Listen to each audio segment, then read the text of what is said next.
Also, we couldn't go to the wedding because it was canceled. Oh, really? Okay. Luca's joining. He's playing a little school video game, but he's also talking to me. Beautiful. I think it's just going to be us today. I think Steven has a post office nightmare to deal with. No, he's trying to join. Oh, Fantastic. oh, perfect. Well, we'll wait for him. How are you feeling after culmination week? Pretty good. Pretty good. Tired. Tired. Should be. A little bit sore. But The kettlebell mile. yeah. I was going to say today, you could do the kettlebell mile. Mama, what are you guys talking about? On your shoulders. With Luca. Or just hold them. Yeah. Like a little cannonball, you know? Yeah. Yeah. I could do the piggyback ride. That I could do. There you go. Yeah. Child rucking, man. That's Yeah. that's our next functional week. fitness That's our next speaker series. Yeah, exactly. How to ruck Yeah. a child. The new Milo story. Exactly. Yeah. That's good info, how to ruck with a child. Yeah. That's good. I'll be hiking sometimes and I'll be dying. And I look over and there's somebody with a baby Bjorn next to me with like 3 kids in it doing this, Yeah. if not better pace than me. And I'm just always like, what in the world? Yeah. Well, beautiful, you two. Hello. Welcome back to Hello. our monthly community chat, our fireside Bananas. in stealing from Mr. Delano Roosevelt himself. Yeah, I think today we're at a really cool point where we've come to the end of culmination week. And I know we've talked individually with you guys and also, collectively with you all about biggest things you've learned and what this last 12 weeks has kind of manifested or meant. But I think that more reflection is always better than less in my mind. And I think I just said this earlier, which I love, is the end of a cycle is the best for me because 1, it means you're done with a cycle, which is nice. But 2, it also means that you get a chance to reflect back on everything that happened and then use that to inform the next progression of whatever becomes next. So I think to kind of put some bumpers, so to speak, on today, that's kind of the topic that we wanted to talk about was just, thoughts, questions maybe that you still have, just putting a nice bow on the last 12 weeks and then kind of what the biggest things that are going to be taken away or translated forward might be in that capacity as well. So I won't call a name. Anybody who wants to start can start.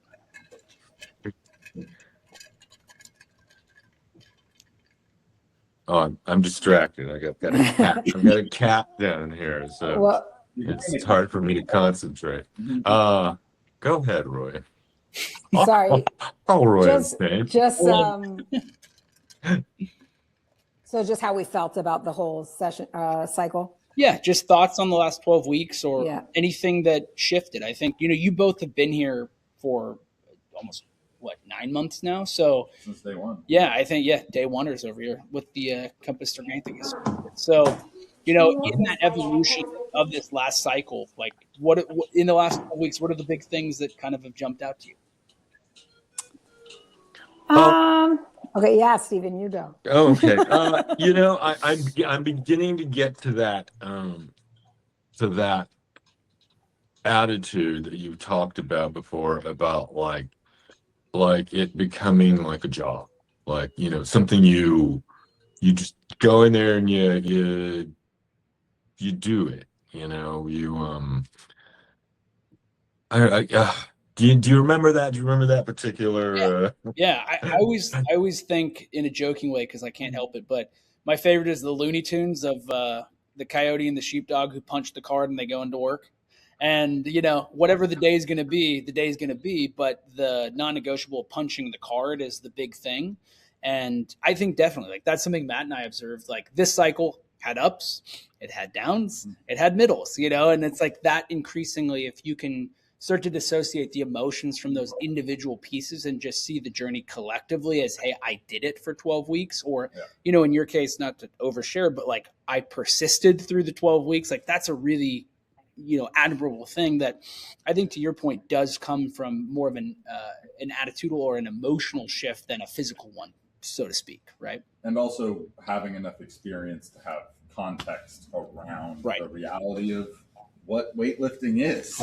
Right. Like often they're not great. Like when it's a great day and it feels awesome, those are the best. That Yeah. happens so infrequently.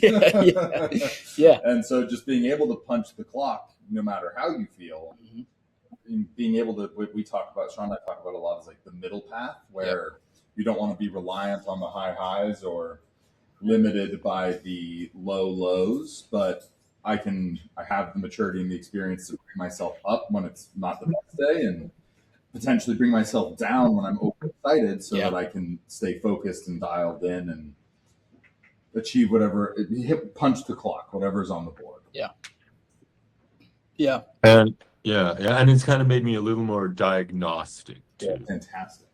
Because it's like, okay, it didn't work out the way I thought it was going to. Mm-hmm. What was the difference? Where am I holding back, or not necessarily holding back, or what was a problem I didn't recognize necessarily? And when I think back on it, I can go like, okay, I know why that didn't work now. Yeah, we just had a conversation with Jess, and something that I really like we were talking about with her is like, as you get more skilled, being able to be curious on your own externally and internally to the experience in the room and whatever even individual lifts and reps that you're doing. And exactly as you just said, being able to be diagnostic around it, and whether you have the tools to resolve it yet or not isn't really the point, but being, as we always talk about, being able to recognize that was either really good or there's something that can be worked on to bring it up. Right. And all of the different pieces that go into that. But at the end of the day, it's just show up, punch the clock, like bare minimum. That's sort of what I'm getting at, is like, by you saying this, like, your floor has now risen. Yeah. And Exactly. And we can always figure out how to raise the ceiling or pop the ceiling off. But if we can really continue to bring up that floor, then we're not going as low or swinging as far down. And I think too, like, the thing that I love the most about that comment is a life of examination comes from a middle path of emotion. Like when you're really hot or really depressed, it's hard to examine what the reality of the truth is because it's subjective. And the thing that I'm hearing from you, which is awesome, is objectivity in assessment, even when things don't go great or they go perfectly. And both of those points, I think, are equally valid. You both had the opportunity of injury this cycle in a really unique way, and being able to stay kind of stable and above the water, so to speak, or just tread the water, so to speak. Like, you're keeping your eyes on the horizon as opposed to sinking to the depths of like what that could have been. Mm-hmm. And on the flip side of that, when you hit a lift or you do your first snatch test, and there's all this elation of like, I did this big thing, I reached the peak. And then you have that resounding kind of rebound of, oh, wait, there's another mountain up there. Like that same feeling of just what we talk about a lot is just like keeping your eyes on the next step ahead of you. Like, that is punching the clock. It's not about 12 weeks from now or a year from now. It's like the next day of the lift. Can I examine what went well and then apply that to the next day I come in? And by proxy, how does that just kind of knit itself into this wonderful experience of being able to reflect more objectively on the journey itself, right? So, yeah, I think that is something as coaches that we want to teach, but it is impossible to enforce, and it's impossible to bring people to that conclusion. And it's always really neat to see that externally of like when that sinks in, and it'll sink in, and then it'll evaporate, and then it'll sink in again, and then it'll evaporate again. But that's the kind of messy quality of lifting and life that I think makes it so worth living, right? So, not to get all David Lynch on you there, Stephen, but we're going real hard with those redwoods in the background, not to be a little lynchy. We're going to paint the room red and have like a the next cycle's about to get great. Yeah, it's going to get real Twin Peaks on you here. Oh, good. We've been talking plenty. Anything you want to add? Yeah, similarly, like, I think I'm learning to kind of look at it like, okay, like maybe I didn't get like 3 205 deadlifts, but I tried and I almost got it. And, like I got it the time before. I was telling Stephen, like, at the other gym, it was every 4 weeks. So now that it's every 12 weeks, it does feel a little like, well, I better get this because we've been doing it for 12 weeks. So I feel like there's a little more, not pressure that anyone's putting on, but just like a little more like, well, we've really been working on this. So like, let's do it now, And then for me, it's just like, I get frustrated because I feel like sometimes I'm fighting my own body with like whatever's going on. But I'm learning to be like, whatever, like I tried my best, I did the best I could do that day. And I think to that point, which is something that bears repeating many times, and even Sean and I need to repeat it to ourselves as well, is that especially here, I would say this, like, divorce your measure of success from the weight on the bar, but rather, did I get better at the skill? Yeah. Because that's the removing the ceiling, right? Like the attitude of how you approach it is how we raise the floor, but removing the ceiling is through the technique. And then in the middle of trying to push to that peak is, sometimes it's not your day, sometimes it's not your week, sometimes it's not the cycle, right? And occasionally it really is. And it's awesome when those happen and taking advantage of it. But more, again, as we say, like the reality of it is more often than not, it isn't the case. And so if you can if the expectations are adjusted or reframed to be around skill development, then we're always seeing signs of getting better. And whether it is like the technical skill of the wedge since we were deadlifting the cycle, or the attitude around it, or your experience around the external things outside of the gym that affect it, and being able to be smarter and more savvy the next time, like that is all much more important than, okay, I was able to hit 205 again. Like, again, if we're having a conversation about, again, competition's a different thing, but that is not what we're doing here. And so I think the fact that you're getting to a point of like, yeah, whatever, but really what I'm doing is getting better at the skill, and I can see that in a marked way, then hell yeah. Yeah, I think just to that point, Roy, something that I've seen from you that's been really awesome this last cycle, and something that personally I've been working on, is kind of to Steven's point about like victories and failures, so to speak, are whatever, but the assessment of what goes behind them, I think, is the greater tool.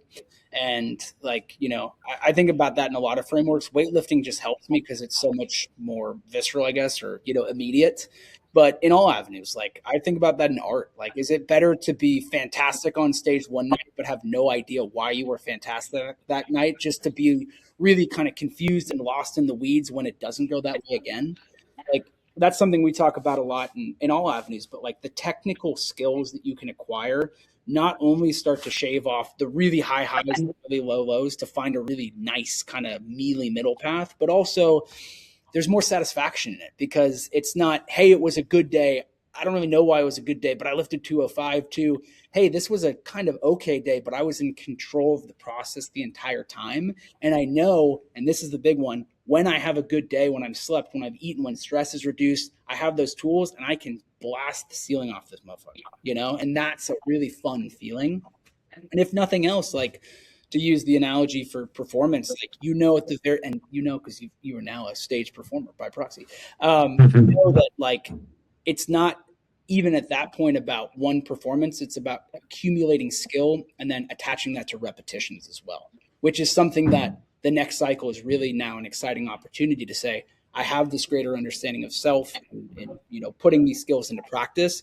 Now I get to do it more. To your point of punching the clock, Stephen, like I get to go back to work tomorrow and get another at bat, so to speak. So I think, and all of that punching the clock stuff on a good or bad day is preparing you for the great day. Yeah. Because then when you're feeling great, it's like, we've talked about this, I'm sure, is like, whenever I've hit my PRs on my deadlifts, it's because I recognized it was a great day. And I had spent all that time building up the technique and the skill on not great days so that I didn't have to think about it when it was great. And I could just get hyped up and get after it. Yeah. So I think, there are seasons and cycles where there is, very in your face objectives met. And then there's seasons and cycles where it's more nuanced, things like the things you were both talking about, which again, I think fitness tends to miss, but you can't divorce the mind from the body or vice versa. And coming to that understanding, they are non-interchangeable, I think leads to the point that both of you have, which is longevity in this journey, And that's what I would say is if this cycle was, I got the injury of opportunity or the opportunity of injury, I worked on the mindset, or I just understood, to your point, Roy, which is a great one, my body in reaction to the space it's in. Like that's something that is going to take you out of this space and in perpetuity of your life, which is awesome. Like that is sick, That's a really neat thing that again, I think probably 95%, I'll just say Americans never get to. You know what I mean? So that like, I mean, that's true. it's like, that's how you get into trouble pretty fast, you know? So I would just applaud you both on that, you know, 100%. you know. So any other thoughts, questions, anything else as we kind of wrap this up? Because I think that this cycle, I mean, you know, because I think you guys have, again, come to a lot of stuff that I would encourage you to continue to reflect on, because it is so nuanced that it'll slip, and that's okay. But taking the time while it's fresh in the mind and imprinted, I think, is a really powerful way to make it stay for just a little bit longer, like we talk about with any lift. Anything else? You know, I mean, and it's all kind of coming back to that. Like, you know, it's like, I mean, I know you've used the phrase injury as an opportunity before, and I wasn't actually thinking of that phrase consciously this week. Yeah. But, you know, it kind of became that. I thought, like, well, maybe this just means I need to do more core work. Maybe this just means I need to adjust somehow. Yeah. But it doesn't mean I need to back off or whatever. It doesn't mean I need to stop, you know. Or It's you're just, a bad person. You know, that's the big like, it's not like, oh man, I suck, I did something so wrong. It's just it's just what happens sometimes. And the longer, you know, which I've done before, which, you know, when something hasn't gone right in the gym, I'm just kind of like, oh, well, you know, maybe this isn't for me, or, you know, or that was embarrassing or whatever. And, you know, and it's just, I don't know, maybe I'm shameless now.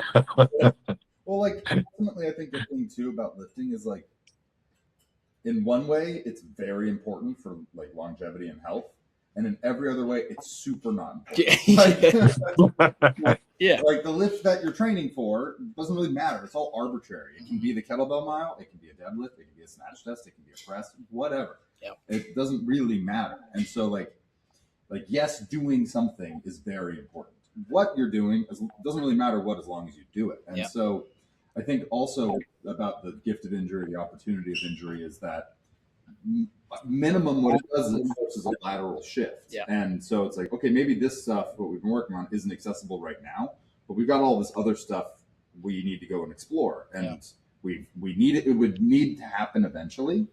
And, you know, this happens with everyone. Like, Jen, you two both know, Allison, she's at 7 a.m. Like, by not addressing certain things for the longest time because they were working towards a very specific performance goal, or just something they really like doing, means that we weren't touching on this stuff. And then eventually, just like in Allison's case, like, random shit just built up, and then it was a problem. And it was like, hey, as your coach, our job to keep you safe and getting better is like, we're avoiding all of the fun stuff for right now, and we're going to resolve this problem. Yeah. And in the process of that, like, doing 5-pound internal rotations, like, as miserable and sort of seemingly like weak as that is, the result of that is going to be that when she's able to get back to like deadlifting, pressing, whatever it is, the awareness has gone up, the literal capacity has gone up, the longevity has gotten better. And so I think it's such a sign of maturity for both of you that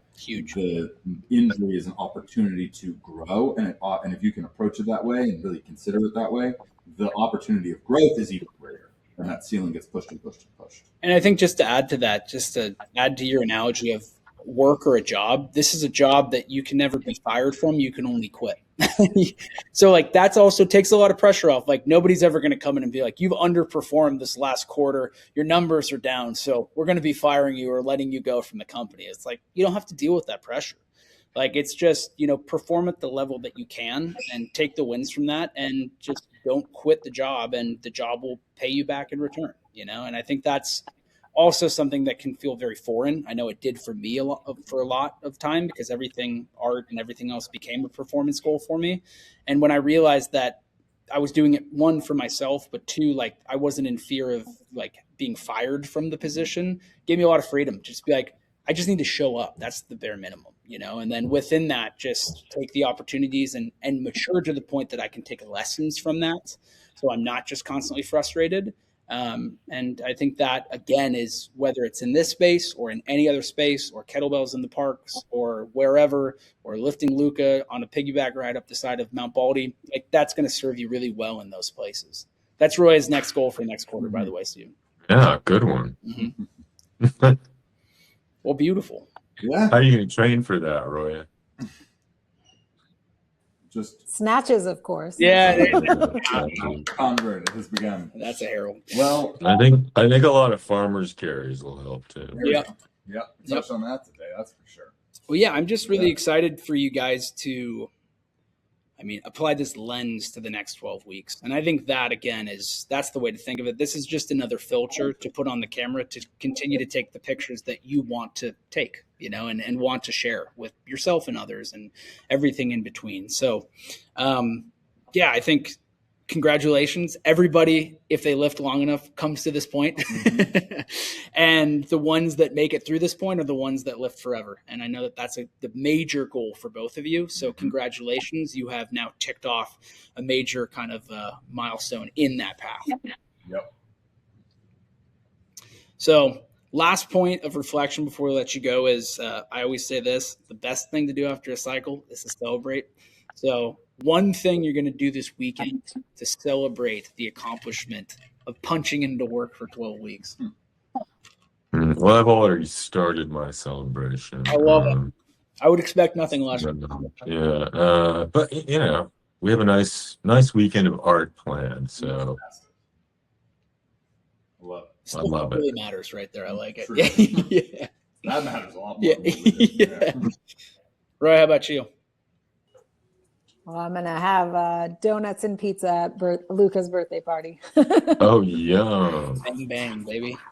Well, enjoy art. Enjoy the art of donuts and pizza. That is an art in and of itself, if done correctly. Hello. And we'll be back to it on Monday. Hello. See you Monday. See you Monday. Oh, see you Saturday. Oh yeah. See you tomorrow. Oh, yeah. All right, see you guys. All right, take care. Bye.